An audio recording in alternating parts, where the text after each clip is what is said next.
Good evening, everybody, and welcome to the really final word here on the It's a Wrap Sports Network with your boy MattyB on the call, coming at you a little bit later than usual. I hope you're still awake because I'm here. It's party, and we're going to do the final word, come hell or high water.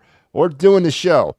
Night kind of got away from me a little bit, folks. We had the post game earlier, and then I had to go do something, and now I'm back, and here I am. And just to kind of give you a little indication of what I'm dealing with, life itself gets a little tough. I am actually broadcasting right now. I'm not in the Delaware Valley right now. I'm broadcasting from you or to you from central New York, and it is snowing here. And I had to drive about 10 miles in a torrential blizzard-like situation to go pick up my wife and bring her home. So it took a little longer than I expected. So I'm back in one piece. It is definitely Christmassy where I'm at, and I hope tonight finds you in a good mood. So, but let's get to it. I don't want to waste any more time with your. Am I back?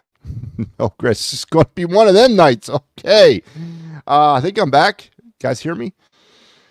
All right, so here on the program tonight, we're going to get through this. I promise you. Technical difficulties be damned. We're going to get through it. We're going to do your day in Philadelphia sports history. We're going to talk some Flyers hockey because we did have a hockey game earlier tonight, which was an interesting game if you like offense. We're going to get into some more Eagles talk.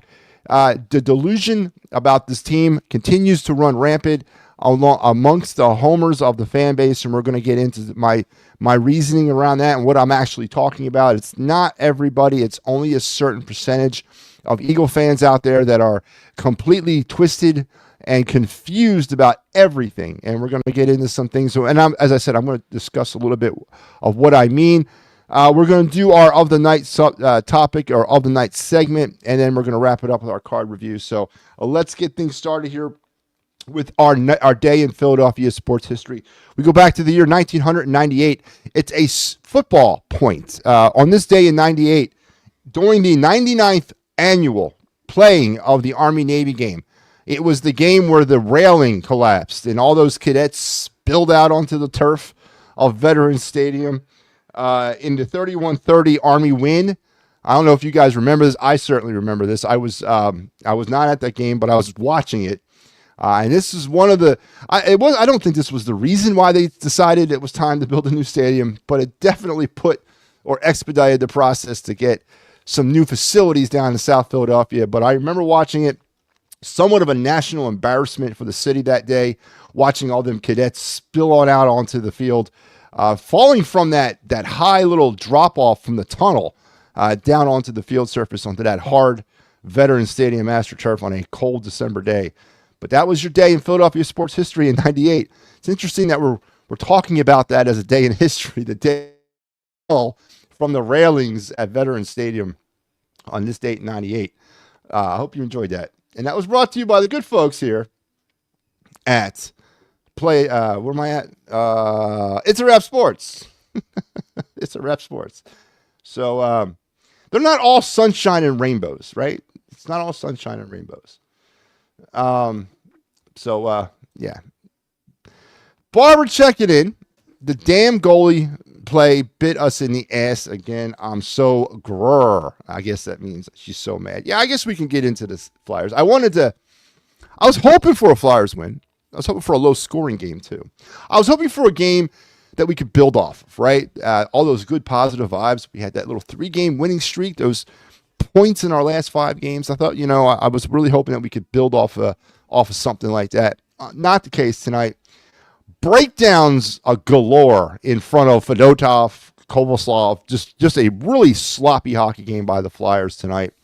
They found themselves down big, battled their way back, took a lead, and then relinquished that lead. And that's what this team is. That's what kind of hockey team they are. They're not, there's some good attaboys for the battle back. I mean, there's some negatives about falling down behind so badly, and there's a lot of attaboys for battling back. And then at the end of the day, and they blew it. That can't happen. There's some questionable calls in this game, some questionable penalties, some questionable play from the Flyers. So it was all just kind of a perfect storm tonight as they lost 7-5. Flyers gave up 4 freaking shorthanded goals tonight. Don't know when the last time the Flyers have given up 4 shorthanded goals in one game. It was pretty pathetic on special teams. They took a bunch of penalties, all that, and just a really sloppy game. And not, I know a lot of people are gravitating towards blaming the time off as sort of the reason why the team got off to a sluggish start. And what is this? What is this? Big Al's Excuse Emporium. That's right, aisle 4. Aisle 4 of Big Al's Excuse Emporium is the Flyers had 4 days off, and that's why they were rusty tonight. And they came out and they did not play well. So there you go. That's the Blue Light Special for all you older folk out there who might know what I'm talking about over at Big Al's Excuse Emporium. Go check it out now while supplies last. But I'm not blaming that, because I think as a National Hockey League team, you need to come out of a bye or a mini bye or 4 days off, 5 days off, whatever the case may be. You need to come out rested, clear-headed, and ready to play hockey. I'm not buying the whole they were rusty because all the time off. I'm not. These are professional athletes. These guys have been playing hockey since they've been like 3 years old. So I'm not buying that. I'm not buying that at all. The Flyers came out to start the season on opening night in a very disciplined game against the Vancouver Canucks. They hadn't played a meaningful hockey game at that point in 3 months. So I'm not buying 4 days off. I'm just not. They're just they might have come into this game smelling themselves a little bit, and we've spoken about this over and over and over again on this program and other programs. The Flyers are a team that cannot take a shift off. They cannot take a period off. They cannot take a game off. They got to play with their hair on fire all the time to even get in a position to win. And it took them, about a half a game to realize that here tonight. And when they did turn it on, they got some lucky bounces and they got some timely goals and they battled their way back. But at the end of the day, just a poor display of hockey. And you can't have that. You can't have it. And you're not going to win. A goalie clinic, this was not. If you were looking to pick up tips on how to be a goalie, this was not the game you needed to watch, because all the goaltending play on both sides were terrible. On the Panthers side, the winning goalie in this game, Knight, gave up, faced 34 shots, saved 29, gave up 4 goals, and finished the night with a .853 save percentage. And for the Flyers tandem of goalies, Fedotov, in his period of play, faced 20 shots, saved 16 of them, gave up 4, and was on his way out the door with a .800 save percentage. I'm sorry, I'm looking at the wrong ones. Fedotov gave up faced 7 shots, saved 5 of them, gave up 2 goals. I was thinking, he didn't give up 4 goals. But he had a terrible save percentage, .714, before giving way to Kovalsov in the second period, who played decently. I mean, he made some nice saves, but was also out of position for a lot of them as well. Fedotov, just didn't seem like he had it tonight. Just right from the very beginning, seemed a little yippy, kind of bouncing around back there. That first goal that he gave up was one of the most terrible plays I've ever seen in my entire life. I clipped it, and I do want to let me bring it up because I think it's worthy of a show here. I want to show it because this goal, when I saw this goal happen, I was like, oh no. Is this what kind of game this is going to be? Now, I'm not going to sit back because Sal did an outstanding job with the clear the ice tonight. So I'm not going to replay all 12 of these goals. Certainly not. But I want to highlight this one, and I want to play it because this to me is the epitome of the Philadelphia Flyers. This goal here was just dreadful. I mean, I'm watching this thing kind of happen, and I'm like, what is this? What am I seeing here, folks? And so I do want to play it here. Where is it? There I am. Good stuff. All right, so let's pick up the play inside the Panther zone. So the puck is going to go up behind the net. Now the Flyers, there's some good work here by Nick Seeler and the boys. He's going to create a turnover here. They're going to play the puck back around the other side. It was actually a really good play. They get the puck over there. That was Cates, not Steeler. But here, is this the...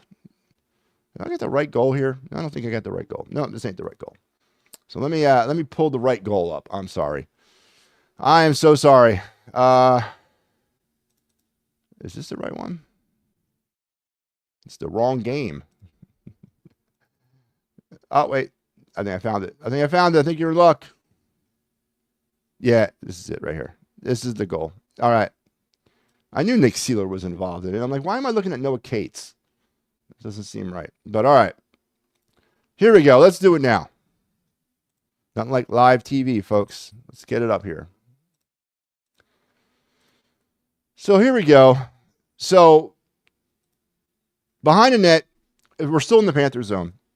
Flyers do a pretty good job here of kind of trying to keep control of the puck. Brink, he's going to throw it out here. Seeler. Now, this is interesting because I like kind of how this play is developing. Look, we got a forward going to the front of the net. You got Seeler identifies that, so he's going to put the puck on net to try to generate a rebound, try to generate some offense here. This is heads-up hockey. I kind of was digging where this play was starting from, but then it goes off the rails from here because Seeler then, I don't know if the shot, he's deflected here, but he misses the net. There's the puck right there. I don't know if it went through, I don't know if Forrester friggin' deflected it, and if he did, it would make sense based on how this thing all would work out, but they flung the puck, goes wide, and then it's the Keystone Cops here because Zamula is going to make a crack at it again. And I don't mean no disrespect to all you Igor Zamula followers out there, but what is this guy doing on the hockey team? Is he there? Is it because of the Russian thing and he's translating? Because I don't see a value of him right now at this particular moment in time. He's going to come up here and make a pitiful attempt to try to play this puck.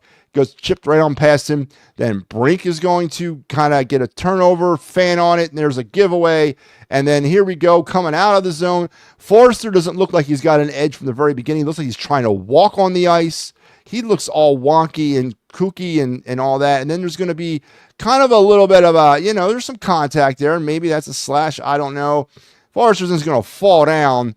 And just and then here comes the play into the net. Now look at your goalie. So here's the thing. And again, I know I never played goalie in the National Hockey League, but I have seen a lot of goalies play, and I've seen a lot of technique. I know at the NHL level, if you decide to go hide in your crease on a breakaway, you're basically dead. And Fedotov, for some odd reason, decides the best course of action on this play was to retreat back into his net. I don't understand that. I don't know was he scared? This was just terrible. And then look at this crappy goal. I mean, come on. And there it is. That sums up the Flyers' night. And that was the first of 12 goals that would be scored tonight. Just actually pathetic. Weak. Let's pop it back because I want to see Forrester. I want to see that exchange with Forrester. Because now, again, we talked about earlier in the play, maybe he deflected the Seeler shot wide. Maybe he didn't. If he did, it would make more sense because from the very beginning here, I'm not, you guys, it's just comical. And then right here, Forrester, he's looking like he's about to fall here. Doesn't look like he's got his skates under him at all. Just trying to, as I said, he's trying to walk on the ice. He's all over the place. He's wonky, and then he's going to go down. I know there was some. Does it look like there was some contact? Yeah, maybe. I don't know. But still, at this level of hockey, man, you got to do better than that. Tortorella was going crazy on the bench. I don't know if he's screaming at the refs or he's screaming at Forrester. He should be screaming at both of them. Just an ugly, ugly goal for a player in Tyson Forrester. And I know there's a lot of people out there that love this kid. I think he's a dud. I honestly do. And I think the Flyers would be better off moving him down the street. I don't think he's ever going to materialize into anything what we think he's going to be here. Now, not to say that he might at some point, but do we have the luxury of that time? Some will say, Anthony Gargano will say we do. I don't think we do. I don't think we have that luxury. I think we need to get a little bit more creative with our decision-making with this team, and I think we need to move it down the line. And Forrester's one of those players for me, man. Absolutely. I don't know what he's doing. I really don't. Another wasted effort. Yeah, Barbara, it was. 4 shorthanded goals surrendered by the Flyers, who came into this game with a very stout penalty kill. They were at 84.9% on the penalty kill tonight. They're down to 84.6. They lost some percentage points there. But there was a positive in all this, Barbara. As Barbara says, another wasted effort. We need a number one goalie ASAP. Yeah, and, okay, let's get back to the goalies. So they made the move to get Fedotov out of there, the right move. Kovalov came in, and he's an electric, younger, faster goalie. Still plays with, you can definitely see the European influences on both those two right now in net. As I mentioned, the biggest one, and Kovalov does this too. It's this retreating into your net on certain plays. I've never seen, you don't see that much at this level for North American goalies because they're taught to be aggressive. They come out and challenge the shooter, especially in a play like that. You back into your net, you're giving the shooter more opportunity to develop a play. So you're kind of taught to go out and be aggressive and challenge shooters. And in Europe, it's different. They're taught to sink back into their net, and Kovalov and Fedotov are definitely purveyors of that. Both of them have it in their game, and it's very frustrating. As far as needing a number one goalie ASAP, put that on your Christmas list, Barbara, because it's along with everything else this team might need. And Sam Ersson, who allegedly was in practice this week, was allegedly potentially going to be available for this game, was not activated for this game. Was it a possibility to give these two another shot or give at least one of these two one more game before having to make a goaltending decision, which I think now they got to make one.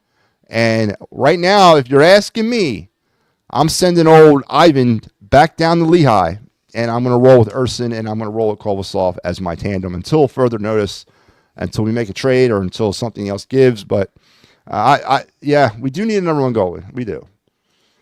I don't like the 7 goals against, but I will take the scrap against the champs. So, Steve, again, and this is going to go into my delusional rant tonight about Eagles fans. And, Steve, please don't go down this road with me as a Flyers fan. There is no point. There's no column in the score card for moral victories. It's not a half a point. It's not a half a W. It's a loss. I'm beyond this part, right? We're year 2, or as I like to call it, year 3. Again, I know Anthony Gargano doesn't believe it's year 3, but I do. So I'm beyond the moral victory stuff, and I want to start seeing victory, and I want to start seeing wins, and I want to start seeing better effort. So this scrappy play against the champions, or what was it? Was it against the Panthers, or the scrappiness and they just short? No, I'm not doing that anymore. There is no points for losing, and they lost tonight. So I want to see wins. So no, I'm not going to go there, Steve. It was a sloppy, undisciplined hockey game played by a team who thought they could somehow sleepwalk their way through after having 4 days off before having to turn it on and try to come back in this game, which they did. And then they took the lead. So you should be even more pissed off. I would have been better if they would have just gotten blown out, right? 7-2, 7-3. But to come back and take the friggin' lead 5-4 and then surrender that at the end, how can you feel good about that? That's like a double punch to the gut, So, no, I'm not taking nothing. Tomorrow, Philly Sports is the Hextall goal, isn't it? I'm betting you it is. Yeah, it is. Tomorrow is the Hextall goal. Yep, tomorrow's Ron Hextall is the first ever goaltender to score a goal. He did it tomorrow. Back in 88 or 89?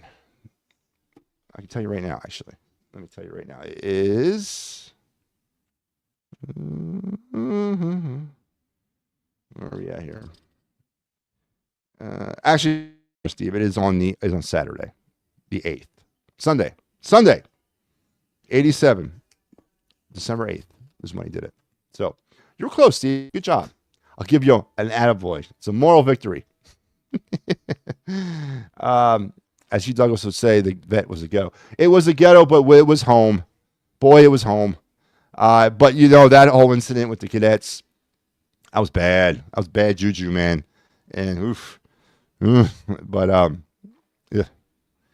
Sloppy hockey follows Zamula. It does. And again, if you watch that play, I'm not blaming Zamula he was just part of the the follies there. He was part of it. I mean, Zamula, Forrester, Brink, and Fedotov all had a equal share in giving up that first goal. But I'm done with Zamula, man. I can't do it anymore. I don't know what he does here. I really don't. Bring up another one of those young defensemen. Let's give what's his face a shot. Ethan Sampson, who we're actually going to talk about him a little bit later. Give him a shot. Bring him up. I don't know. Tired. Matty, I'm sad tonight we had this game. We did, Barbara, and you should be sad. They battled back. They took a lead, and then they lost. There's nothing pleasant about that. There's no moral victory there. It's a loss. Soft goals glory. Yeah, it was just on both sides, right? On both sides. Just a really, just a bad game. And Flyers, for some odd reason, again, 4 days off, were falling all over the ice. Andre had to take a penalty late to stop a open net goal because he fell. You had the Forrester earlier in the game and he fell. Again, is it because of the rust? Is it because they're just coming off that, Let's take the blue light special at Big Al's Excuse Emporium is lit. Everybody, attention shoppers. We have a 2-for-1 sale on Flyers Rust off of a 4-day break on aisle 9 at Big Al's Excuse Emporium. Come on now. It's a 2-for-1 deal. And we will make sure that your holiday needs are met for the special person in your life. Come get the new available Christmas 2024. The Flyers are rusty because of 4 days off over here at Big Al's Excuse Emporium. So, I got to pay the bills. I'm sorry. But yeah, they were falling everywhere, man. It was just really bad. I know Tortorella was pissed tonight. I would have loved to have been a fly in the locker room. Oh, yeah. Tonight, I would have loved to seen that. Only God saved more than Bernie. You know what? Pelly Lindbergh, Barbara, the potential that never was fully met. I'm telling you, our fortunes as a franchise went down the crapper that day, and we have still not recovered. And what could have been Pelly Lindbergh? Pelly Lindbergh would have been, if not the greatest, one of the greatest hockey goalies ever to play the game. I'm telling you that now, Barbara. I'm telling you that now. Wasted freaking potential. Stupid youth. Forrester's never been able to skate well.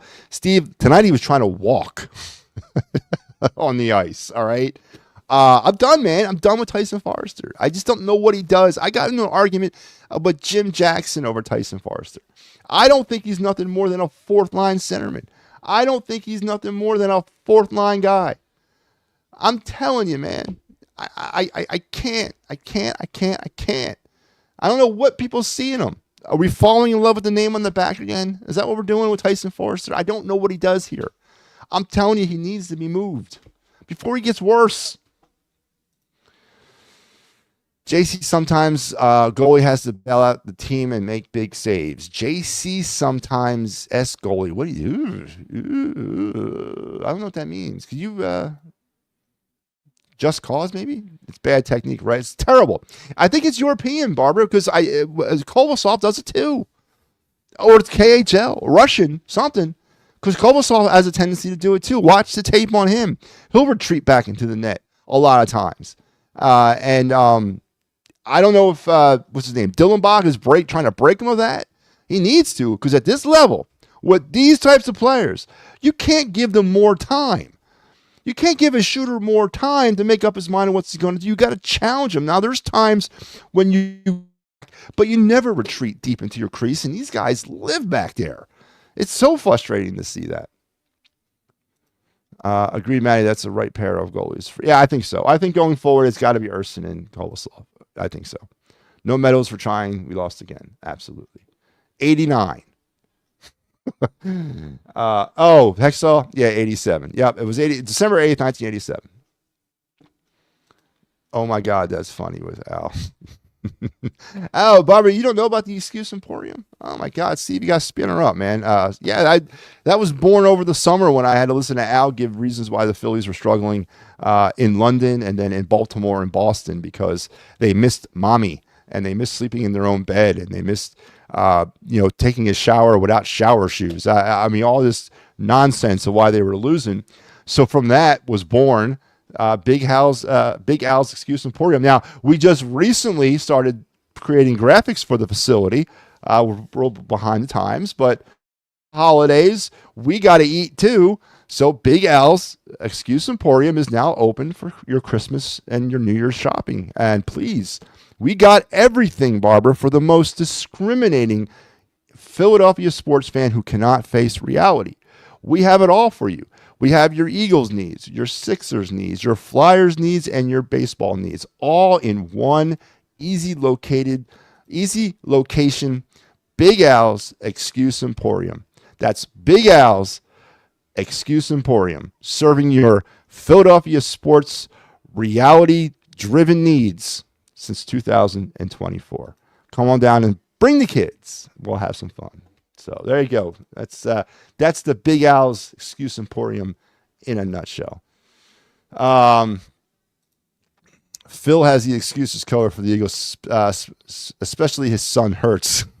We're going to get into Phil and the other disciples about the Eagles here in a minute, because I definitely have something to say about that. I had that bumper sticker. What bumper sticker is that, Steve? Big Al's House Excuse Emporium? I mean, is that a bumper sticker? Bernie trained Pelly personally. I was at the Islanders game right after he passed. Yeah. And then Bob Froese, man. Bob Froese took over. Did a good job, but boy, our organization definitely, we have not recovered from it. We still have not recovered from it. Forrester cleans up trash better than anyone else in the team, but can't finish. I'm getting tired of that too, Steve, right? Yeah, and again, that was Jim Jackson's basis of his whole argument with me. Well, he goes into the corner, he does all the greasy stuff. Oh, yeah, I mean, okay. But is that what we drafted him like in the second round for? I thought he was a goal scorer, right? I ran some numbers last year. One of the problems with Forrester is they just don't know where to play him. He's all over the goddamn place. First line, second line, third line. He does play some fourth line time. I think part of the problem why he's struggling is we're failing him, or I should say the Flyers coaching staff is failing him by not putting him somewhere and saying, okay, you figure it out here. Keep moving him around the lineup every night. And that's obviously not working either. So I don't know, Steve. I'm getting tired of Forrester. I'm getting tired of Farabee. I'm getting tired of Frost. What's up with all the F words? Why is everyone with an F last name? I'm done with. Tippett tonight had a big bounce back. He needed a game like this tonight. Tippett was the offensive juggernaut tonight, and he needed that. But the others, I'm just getting tired of them. Oh, to be that young again. Yeah, that would be nice, wouldn't it? 87 was a freshman in high school and just gotten my rookie Hextall jersey from Pro Corner at CH Mall. CH Mall? The hell is CH Mall? No, not in Chamonix. Not Roosevelt. CH. Cheltenham? What's CH, Steve? And you were a freshman in 87. So was I. I was a freshman in 87. Yeah, I was a freshman in 87. Oh, Cherry Hill Mall. Oh, you're one of them guys, huh? Up there in the burbs, huh? Yeah. Yeah, right across the bridge. I don't think I've ever been to Cherry Hill Mall. No, I don't think I've ever been. Yeah, now that I think about it, I don't think I've ever been to Cherry Hill Mall. I don't think I've ever been to Cherry Hill. Is that where Roger Wilco's is? Is that Cherry Hill? Right across the bridge? Is that Cherry Hill? If it is, I've been to Cherry Hill, but that's about it. Go get some alcohol and run it across the border real fast. Yeah. If that's where Roger Wilco's is Roger Wilco's in Cherry Hill? You guys know where Roger Wilco's is, right? The spot where everybody used to go, right? But is it still there? Is Roger Wilco's still there? Anybody help me out? Anyway, the Flyers 7-5 losers tonight. Tough game, man. Tough game to be a Flyers fan. Tough game to be a fan of the rebuild when you saw this type of stuff.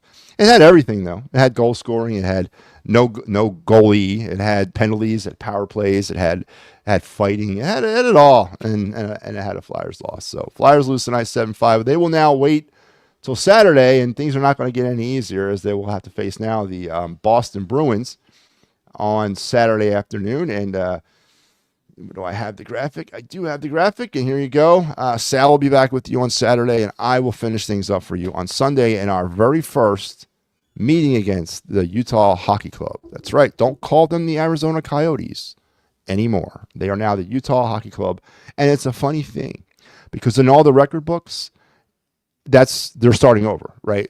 Like the Utah Hockey Club. They don't just pick up where Arizona left off. They start over and writing their own story. So the Flyers will face the Utah Hockey Club for the first time ever on Sunday night at the Center. And I will be covering it for you. So make sure you're there for that and tomorrow's or Saturday's with Sal as well. So can't wait for it. Did you ever go to, yes, I have been there. Is that Cherry Hill? I didn't know that was in Jersey. Roger Will goes on Berlin Cross, Keys Road, and Sickerville, home of, okay. Is that near Cherry Hill? I am so, like, man, when I tell you I lived in a bubble as a kid and as an adult. Now, part of my adult history is not my fault. I mean, when I was 18, I joined the Army, and then 30 years later, I came home. So you got to cut me some slack. But it is what it is. But yeah, we didn't go out of the neighborhood. That's how it was growing up in Mayfair and Tacony and all the neighborhoods in the 215. We didn't leave our neighborhoods. We were very territorial in our neighborhoods. So I didn't get out much. I did, but I didn't travel. Like going across the bridge was like an adventure, man. We went down to shore. That was it, you know. But that's how we rolled. So Joel Embiid is recording a new album, Get Rich and Stop Trying. It's a good one.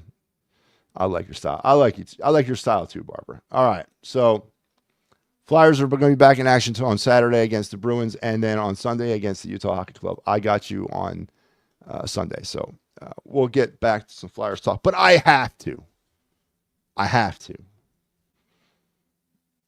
You know what? Let's do this. Let's do the segment of the night. Let's do that first. Let's get that out of the way. It's because it's hockey related, and then we'll move on to the other stuff. So it's time for the of the night segment here on the show, and this is the part of the show where we go over and we talk about a Flyer draft pick, a Flyer prospect, a Phillies draft pick or a Phillies prospect, or a spotlight player of the Flyers or Phillies. So let's roll the tape. Let's roll the music.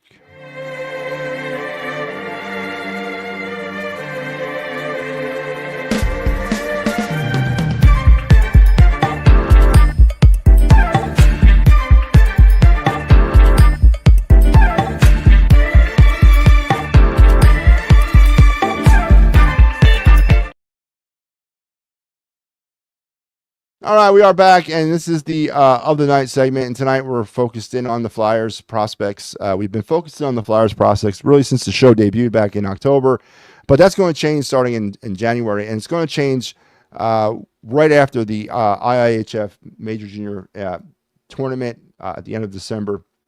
Because after that tournament, we are going to start focusing on the NHL draft. And so we're going to start doing draft targets in January. We're also going to start targeting Philly spotlight players as we get ready for the 2025 season. And we'll continue on with the Flyers prospects.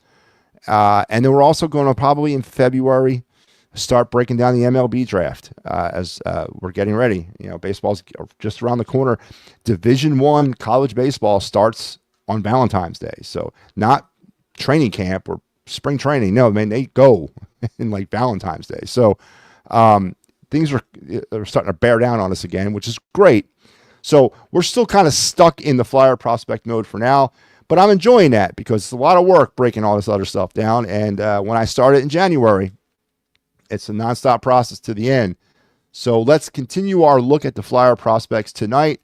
As I mentioned earlier, I mentioned his name earlier, and he is our prospect of the night. It's Ethan Sampson, the right-handed defenseman for the Lehigh Valley. 6'1", 181 pounds, drafted in the 6th round of the 2021 draft. He pre-scans on retrievals, occasionally makes a crafty backhand pass into space, and accelerates through passes to join the rush. Currently, Sampson's best area is defense, where his physicality, consistent motor, and the occasional early stop in the neutral zone provide an encouraging framework. A project player, but he is in Lehigh, and that's something, right? Especially for a kid that was drafted in 2021. And currently for the Iron Pigs, did I say the Iron Pigs? You know where my head's at. Currently for the Phantoms, Ethan Sampson on the season has played 19 games, got 4 goals, 6 assists, but he is a -9. A freaking -9, which is not good. But, you know, a little bit undersized, a little bit underweight. He needs to get a little bit bigger and a little bit heavier. But he does have what a lot of 21st century defensemen need, and that's the ability to transition his game quickly from defense to offense. Now, whether or not it is game changing, that's a different story, but he does have the potential to do it, and he does have the tools to do it. So as we kind of wade through a multitude of blue line prospects that we have on this hockey organization, to include the players that are on the Flyers and the Igor Zamulas of the world, the Emil Andres of the world, and you toss Oliver Bonk in there, and Ethan Sampson, and then we got more players that we can also throw in there. The blue line's a crowded place in the Flyer organization, and you know, it's a situation where we can never have too many of these guys. But Ethan Sampson, which is actually a really good story. I'm not kidding. A 6'1", 181-pound player drafted 3 years ago in the 6th round of a draft is now in the AHL. That's pretty impressive, if you ask me. It's pretty damn impressive. So this is his first year in the AHL, but it's pretty impressive. And it's another good young prospected right-handed defenseman. I also mentioned you can never have too many of them. And with the problems with Drysdale, don't forget, Jamie Drysdale in and out of the lineup, dealing with more injuries. I mean, these kind of guys, these right-handed defensemen are not, or they're a premium. And I'm glad we have them. And there you have it. That was our prospect of the night, Ethan Sampson of the Lehigh Valley Phantoms. And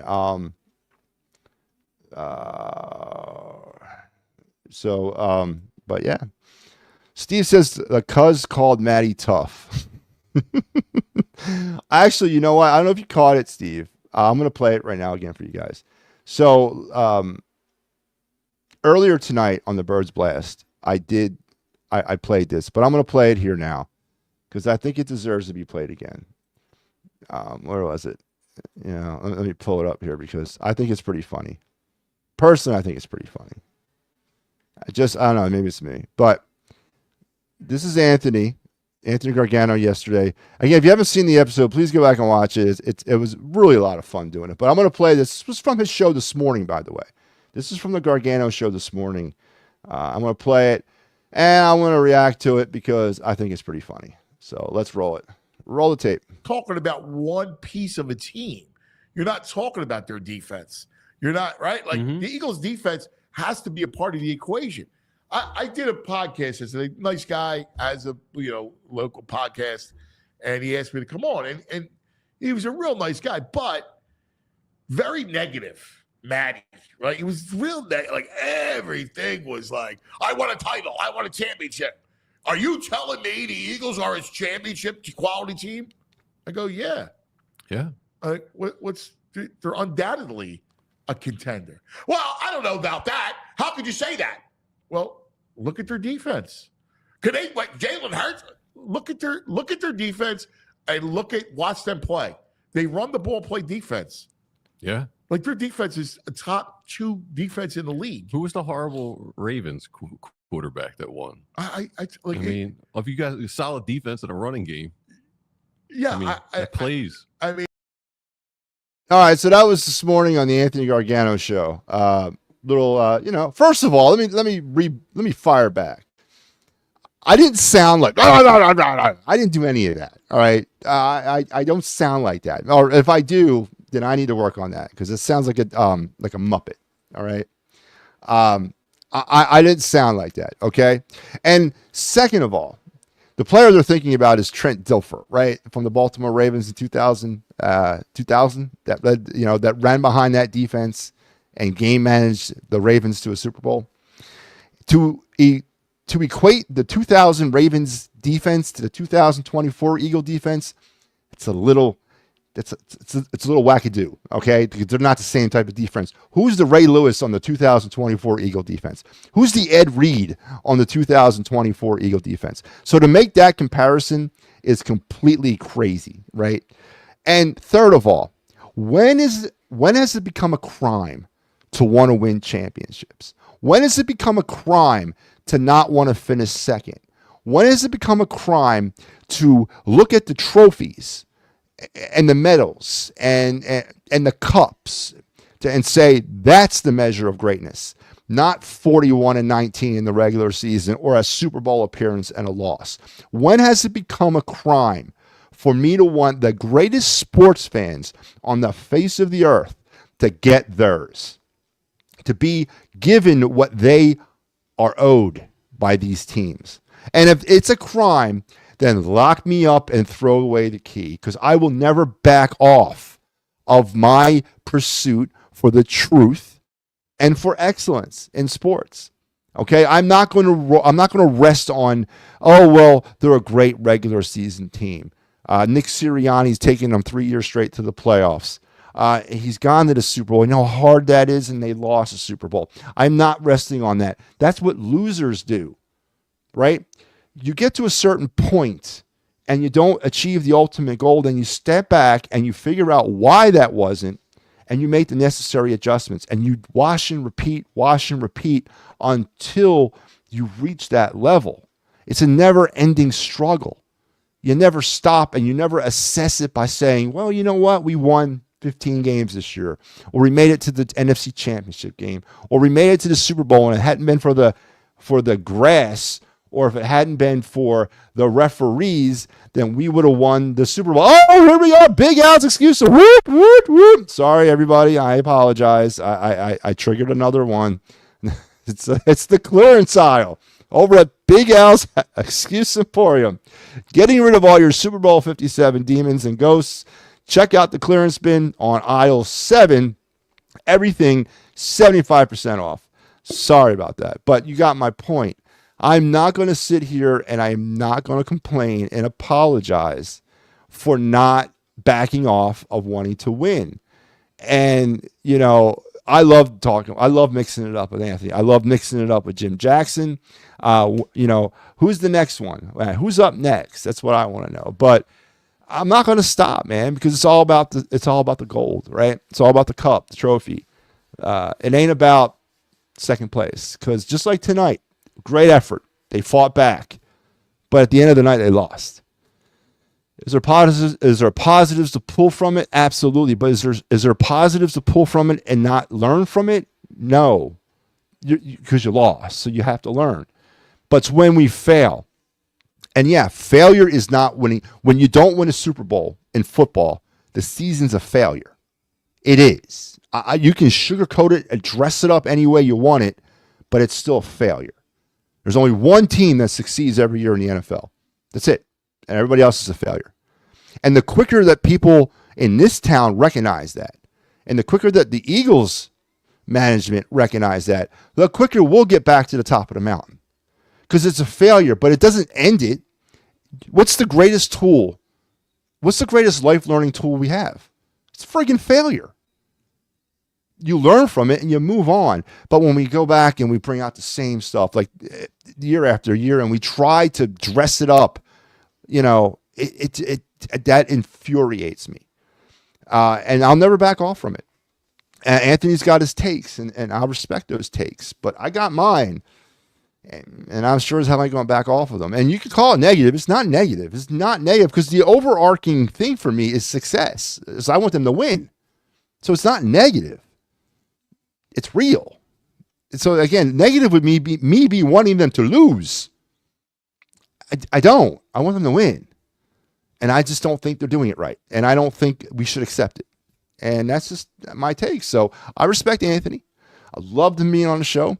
Love the fact that he's talking about me on his show. By the way, go check out Anthony Gargano's show on PHLY. I said PHLY 17 on PHLY on the internet YouTube thing, and go check it out and defend my honor, man. Drop a little chair and tell him to back off.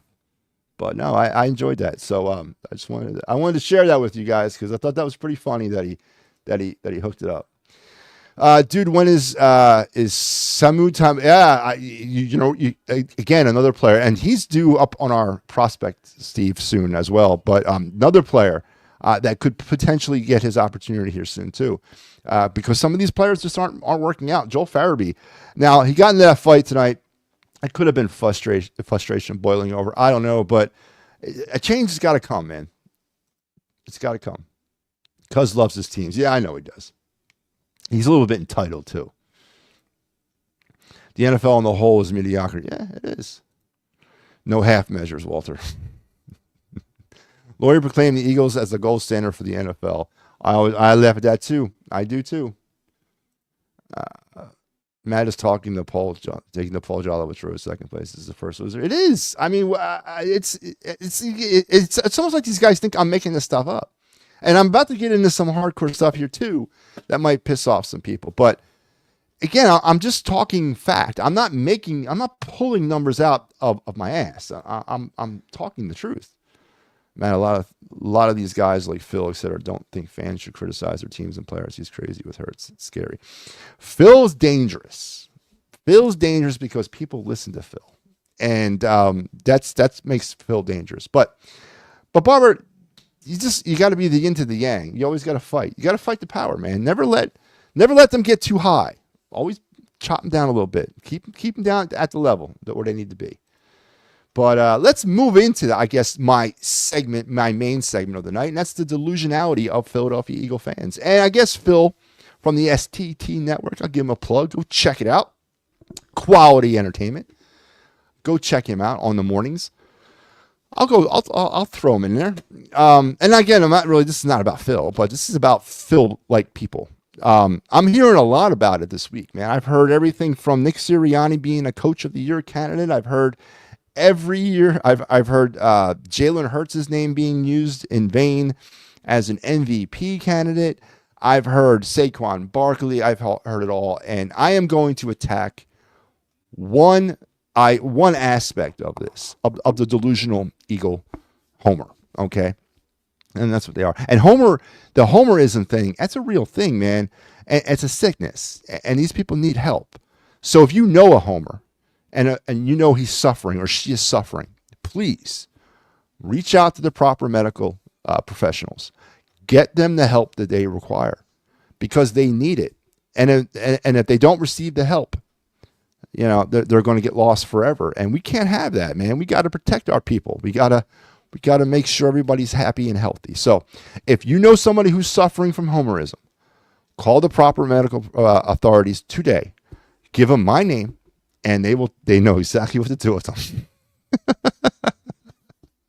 them. Anyway, so the rants I heard, and it's funny because you had the Ocho thing the other day. Was that today? Yesterday? I don't even remember. Was that last night?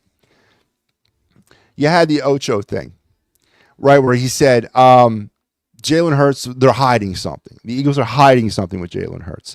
And this has set off a multitude of shockwaves around the Delaware Valley. And I don't understand why. First of all, who cares about what Emmanuel Ocho says, right? But now apparently he's like, public enemy number one in Philadelphia. Well, who cares? Who cares if Ocho's talking somewhat negative about Jalen? I don't even think he's talking negative about Jalen Hurts because he's talking the truth. What are the Eagles hiding with Jalen Hurts? And I've been talking about it for months. There is something they're hiding. There's a reason why Jalen Hurts doesn't throw to the middle of the field. Or more importantly, there's a reason why the Eagles don't let him throw to the middle of the field. And I'm not saying the pass attempts need to go up every game. I'm not saying that. But I'm saying the variety and the way they attack the field, that needs to change. And why go to the middle of the field? It's very simple. This is my theory. Because that requires timing. That requires precision. That requires both receiver and quarterback being on the same page. And I don't think the Eagles, for whatever reason, trust their quarterback or their receivers or the combination of the two to get on that same page. So they stay away from it. They mix in a quick hitter here and there. I think it was 19 passes on Sunday. Jalen Hurts threw to the middle of the field 3 times, right? 3 times. On the season, Jalen Hurts has attempted 304 passes. 39 of them have been to the middle of the field. That is the Eagles using the middle of the field 7.7% of the time out of their passing attack the entire season. So what? 93% of their passing game is down the sidelines. 93%. Let that sink in. How vanilla, one-layered can you be? And that's fine. And again, that's fine. If that's what they feel comfortable with and if that's working for them, that's fine. But don't sit here and tell me and try to build up Jalen Hurts as some sort of elite quarterback. Don't try to do that when they don't use a portion of the field for his ability to pass. Accept what he is, and that's a game manager. Now, what really sucks is that he's a $1.6 million a game manager. He gets paid $1.6 million a game in that contract that fraud of a GM gave him. So how he gave him the wrong money, so ipso facto, the homers now got to gravitate and defend the house, which is Jalen Hurts. Now, they can't sit here and say, you know what, he's a game manager, he's a mediocre quarterback, but we're winning with him, and we're going to pray to God that it keeps going. No, we can't. The homers can't do that. No, they got to elevate it and start making up things that he's elite and that he's having an MVP season and he's a great quarterback. They got to make it up to kind of to get them to sleep at night. That's where the sickness comes in, right? That's where the sickness comes in. Is they got to make something from nothing in order to justify their craziness. It's perfectly fine if Jalen Hurts is a game manager. Game managers have gone on to win many Super Bowls, and they will go on to win many Super Bowls. But the double-edged sword of that is trying to fight a narrative that he's something more than he is, and getting upset when somebody calls them out by saying he's not. Because that's what the data says. That's what the evidence says. It's not me hating on Nick Sirianni or Jalen Hurts. It's not. So that's one of the symptoms of homerism. That's like the main symptom, is the overreaction and overprotection of knowing. But here's the thing, though. Deep down, Phil and all them other guys, they know the truth. They absolutely 100% know the truth. And I dare Barbara and Steve, you guys, you go on that show a lot. I see you whenever I pop down there. I see you guys on there. Ask Phil to make a statement on the air that he is 100% confident that the Eagles will win the Super Bowl. And I just want to see what he does. I want to see what he says. I want to see how deranged he is, how inflicted he is with homerism. Because I tried to goat Al into saying it last night on the air, and he wouldn't commit to it. Al wouldn't say it. He gave me they have a potential, they got the possibility, they're in contention, but he wouldn't come out and straight up say they're 100% going to win the Super Bowl. Why not? With all this elite talk I hear going back and forth, and the defense is in another world, and Saquon Barkley is on his way to, setting all kinds of records, which he probably is, then sit here and say you're 100% confident that they're going to win a Super Bowl. Now, I'm not saying that that you're saying they're going to 100% win the Super Bowl. Say that you're 100% confident they are. Because if they can't say it, then they're really far gone with homerism, because now they're denying themselves. Now they're lying to themselves. Now they're creating narratives for, fantasy purposes. And that's the problem with homers. They're a homer to a point, and then all of a sudden their morality kicks in and they can't take it any further. So if you guys just try that experiment and get in to say the words, I am 100% confident the Eagles will win the Super Bowl. I don't think he's going to say it. He's going to give you something to the effect of it, but he's not going to say those words directly because he doesn't want to sound foolish, but yet he is. And that's for all the homers. I'm just using Phil as an example here. But that's just my example about the homerism thing. Jalen Hurts, it's okay to say he's not an elite quarterback. He's not. But the problem is when the homers say, if the homer says it, then they're admitting that Howie Roseman screwed up again, gave the wrong money to somebody else, and now if God forbid Saquon Barkley cannot pull it through, we have to rely on Jalen Hurts to try to win a Super Bowl. And deep down in their bodies, everybody knows he can't do it. And the homers won't tell you that. So I want to go over some numbers with you. And it's about Saquon. Currently, through 12 games this season, Saquon Barkley has rushed for 1,499 yards. The Eagles as a team have rushed for 267 yards. So Saquon Barkley has amassed 66% of the Eagle rushing offense. They have accumulated has 267. So roughly 9.3% of the passing yards are all Saquon Barkley. The Eagles as a team have scored 38 touchdowns. Saquon has scored 13 touchdowns. So that's about 39% of the Eagles' touchdowns Saquon Barkley has scored. 34%, excuse me. You add all that up together. You mix it in, you carry the one and you put the decimal point in. Saquon Barkley is responsible for upwards to over 37% of the Philadelphia Eagle offense. So 37%, close to 40% of the Eagle total offense passes through the hands and the feet and the arms of Saquon Barkley. Does that not scare anybody? That one person holds close to 40% of the Eagle total offense on him? Where is the diversity? Where's the DEI training for the Philadelphia Eagles? Why ain't they spreading it around? Is it a little bit of a foolish thing to do to give one player that much? What happens if that one player is not available? What happens if that one player goes down? Then what?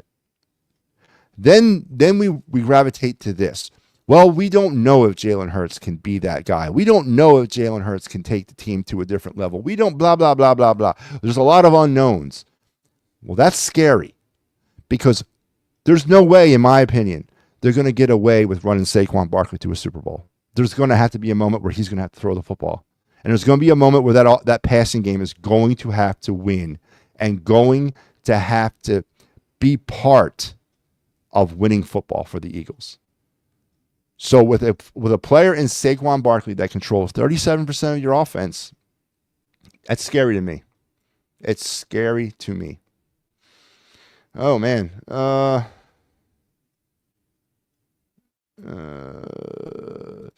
says she's going to protect my name always. Thank you, Barbara. I know you will. And Barbara says her phone is dying. Oh, no. Plug it in. The tape will show Jalen has made some growth in the last 4 weeks. No doubt, but some people need to get off his meat. Steve, is that what we're asking a quarterback that we're paying $255 million over 5 years? Growth? I thought you get the bag when you've proven yourself, right? I mean, we weren't talking about growth in 2022. We were talking about elite quarterback play. Now we've reverted back to growth after we gave him the money. That's my point, though, Steve. You know, I get what you're saying. But didn't we go through this kind of ass backwards? You know, we gave him the money, or I should say how we gave him the money. And now we're talking about him growing and learning the basics of throwing the football out of bounds when he's pressured and there's nothing there and not holding on to the ball too long, or, you know, going through his progressions fast enough and in the right order. Aren't we kind of going through this ass backwards with him? Again, I'm not saying that it's a bad thing. All right. It's what's done is done. Your fraud of a GM gave him the money. It's a done deal. You're going to have to live with him now for at least this season and potentially next. The bottom line is he's not an elite quarterback, but we're still protecting him like he is an elite quarterback. And we still get our ire up when somebody attacks that, which is totally ridiculous. You can win a Super Bowl with a game manager. You absolutely can. But stop calling him elite because he's not. Ask Nick Saban. He knows. Oh, yeah. Well, again, don't get me started on that, Barbara. I mean, he quit Alabama, right? And everyone gives him... I got to go back to Al. I'm sorry. Here we go. Woot, woot, woot, woot, woot. Where is it? Okay, new at Big Al's Excuse Emporium, aisle 54. New for Christmas 2024. It's the Jalen Hurts left a bad situation in Alabama to seek greener pastures in a better situation in Oklahoma. It wasn't that he quit. It was that he was faced with an unsurmountable odds and he needed a change of pace. That is in the bargain bin right now. Please head over there. We only have 20 of these. These are limited edition items.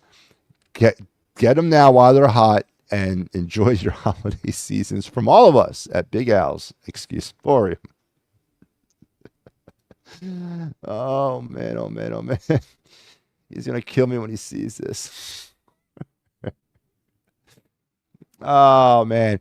He made a very good window throw to, in cover 3 against Baltimore. It's starting to improve, but it just doesn't happen enough. Yes, and that's my point, Steve. We gave him the money. I've seen the growth, too. But, a consistent offense. And again, this Kellen Moore, Nick Sirianni playbook nonsense. I mean, we know he's not running Kellen Moore's playbook, right? He's running the Moriani playbook. It's a combination of 2 playbooks. So, yeah, I mean, you get my point. How does Hurt get sacked so much when he sits back there all day? Yeah, well, because he's not showing enough growth on recognizing pressure. And again, the whole defensive thing. And another point that Kyle Quinn brought up today on the show, and I want to talk to you guys about it, is interesting too. Smack dab in the middle of the field. He ain't no Goff. No, he's not. I've already said it to him. It's Super Bowl or bust. He thinks the Eagles are underdogs. And like you said, it's hard to actually win the Super Bowl. It is.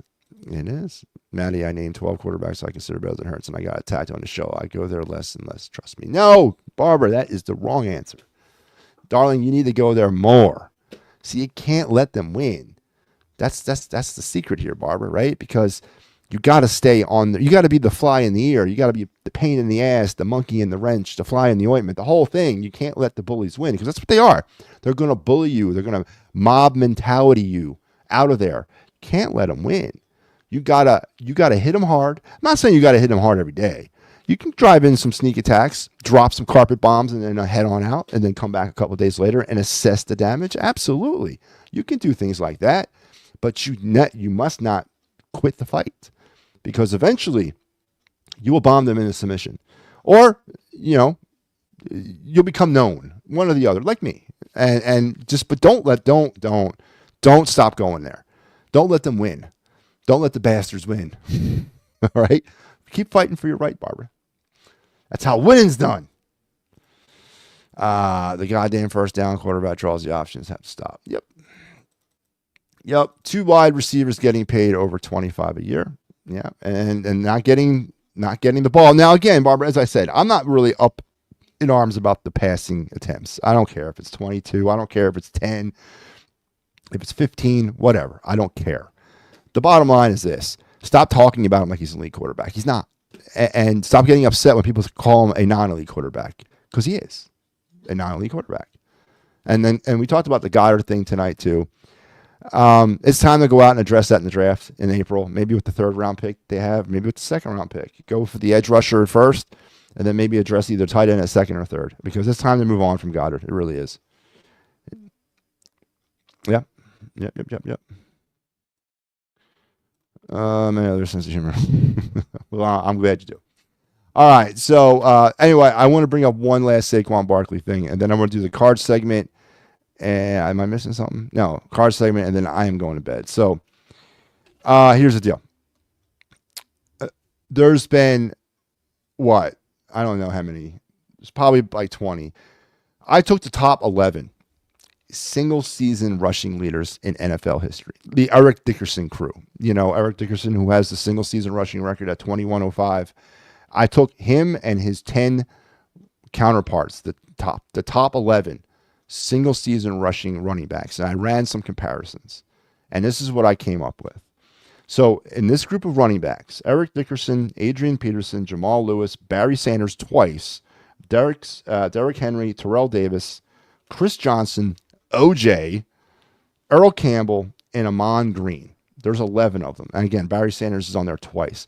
Those are your top 11 single-season rushers in NFL history.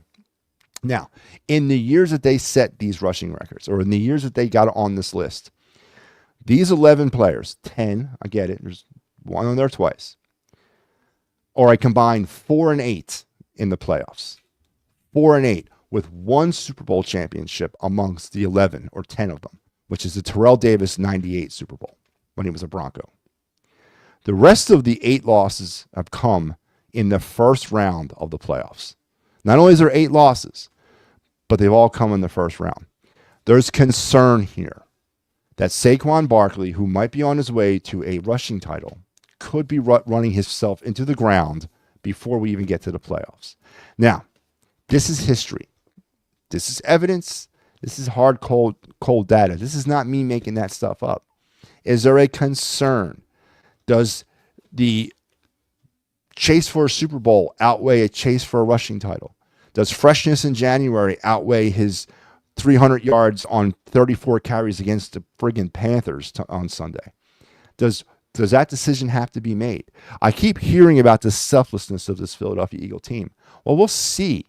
Because to me, it's not about the rushing record. It's about the Super Bowl. So we're going to see where Saquon is heading into January. And again, for a guy that's responsible for close to 40% of the Eagles' offense, how much or how concerned are you that based on the numbers I just gave you, of these 10 top 10 running backs who have set single-season rushing, the 10 top single-season rushing attempts in NFL history have gone an cumulative 4-8 in playoffs on those rushing years, and only one Super Bowl championship among the 10 of them. How concerning is that for a guy that touches the football as much as Saquon Barkley does? I think it's real stuff that the Eagles need to be concerned about. I think it's real issues that they need to look at and assess, and we'll see what this team's really made of. So, it's concerning, yes. And homers don't want to hear it. The delusional homer crowd does not want to hear it. But deep down, they know it. They know it. All right, let's move now to the final segment of the night. It's been a good show. I appreciate that. And this is our card review segment, my overall favorite segment of the night. Looks a little something like this. Looks a little bit like I can't miss. Hey, this is what you call a bad. What? This is what you call a bad. What? Looks a little something like this. Looks a little bit like I can't miss. Hey, this is what you call a bad. What? This is what you call a bad. All right, we are at the MattyB card review segment of the night. This is when I take one of my many sports cards from my sports card collection, and we just spend a few minutes and we kind of cut it up, talk about it, go over potential financial value, nostalgic value, intrinsic value, just value and wholesome, good old American kid fun, as collecting cards was for me as a child and it still is as an adult. This is my ultimate favorite part of the night. And we're back on baseball. We were back in baseball last night with one of my gooder cards, one of my better cards, the Derek Jeter draft card. Well, tonight we're going Phillies. That's right. I've only done 3 Phillies cards up to this point, and this will be my 3rd tonight. So without further ado, let's introduce our card of the night. It's a 1979 Topps Greg Luzinski. That's right, man. The Bull. Bull making his appearance on the show. There's really no financial value to this card at all. There was probably a time in the late 70s into the early 80s that Luzinski was trending as being potentially one of the greats, but due to injury, that kind of fell off pretty fast in his career. He ended up, I think, with the White Sox, and that's pretty much how his career ended. But he definitely had his better days, his best days, as a member of the Phillies in the late 70s, early 80s, big time part of that 80 championship team. And of course, you can talk to him about it. And any given summer night down there at Bull's Barbecue down at Citizen Bank Park, just go find him when he's working. And I'm sure he'll revel with you on some of the stories of his past. But this card at its max value is about a $3 card. And I couldn't find any PSA graded cards. So again, it's not a big... It's not making anybody $1 million, so that's probably why there's not any graded cards out there. And I have a raw card as well, but it's a cool card because it reminds me of my youth. 79 is a little old for me. I was like 6, 7 years old that year, so I wasn't really into collecting cards then. But he was one of my first that era of baseball, the Schmidt, Boa, Rose, Boone, Lazinski era, is the first era of baseball that I remember. So this card has a lot of nostalgic memories for me, and here it is in its physical format. It's actually a really, for 1979 Topps, this card's in really good shape.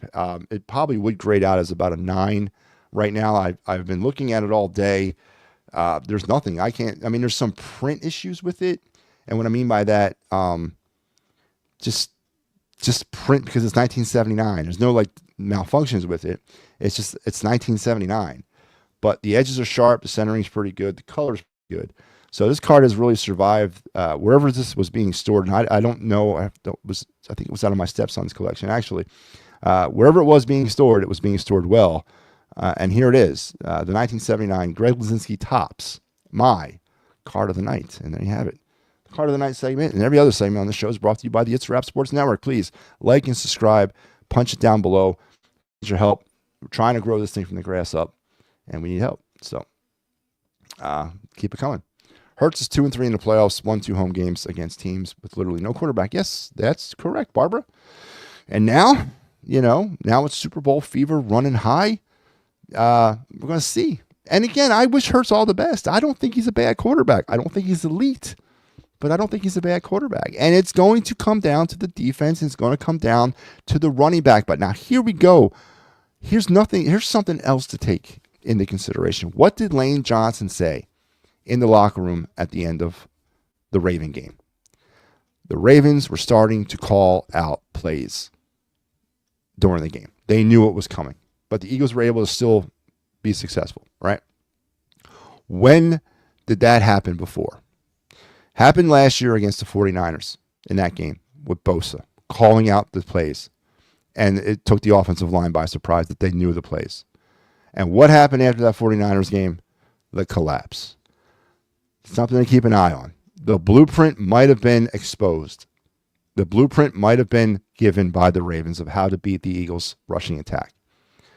Whether or not the Panthers, with their 31st ranked defense, will be able to exploit that, I don't know. But what does that mean going forward? Has the blueprint been exposed? The Ravens' defense was calling out the plays. Now, the Eagles were still succeeding with those plays. But is that concerning anybody that the playbook has now maybe been revealed or the blueprint has been revealed? And how do they go forward? And if they do find a way to stop Barkley and they put the ball back in Hurts' arm, can he deliver? I don't think he can. So we're going to wait and see. And hopefully he can. But that's going to do it for me tonight. Long night. A lot of stuff going on. I want to thank everybody for being part of it. I want to thank all the stuff we did tonight. Kyle Quinn earlier on the Birds Blast. Sal with the Clear the Ice program. And then, of course, this program, which is our last final word till Monday. I won't be back with the final word till Monday.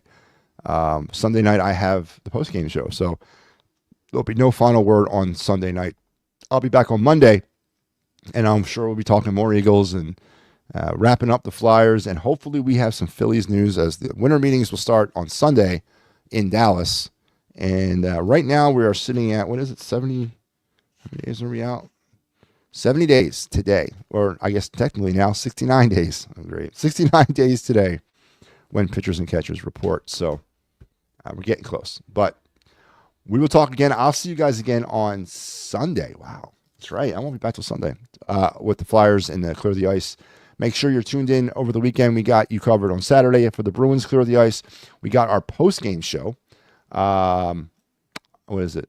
The Birds Flyby on Sunday, immediately following the Panthers game. So make sure you're tuned in to all the stuff that we got going on here. There it is. All the stuff that we got going on here on the network this weekend, and then, of course, Clear the Ice as well. So, busy weekend on the network, and we hope you're along for the ride.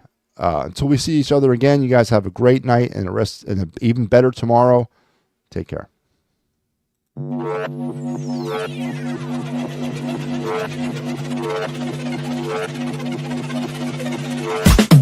be coming up hot for a minute. Everybody know the drop when I'm in it. I drop the top when I'm in it. Everybody know the drop when I'm in it. Yeah, I go so yo. when it click through. Try to send this part to the XOB.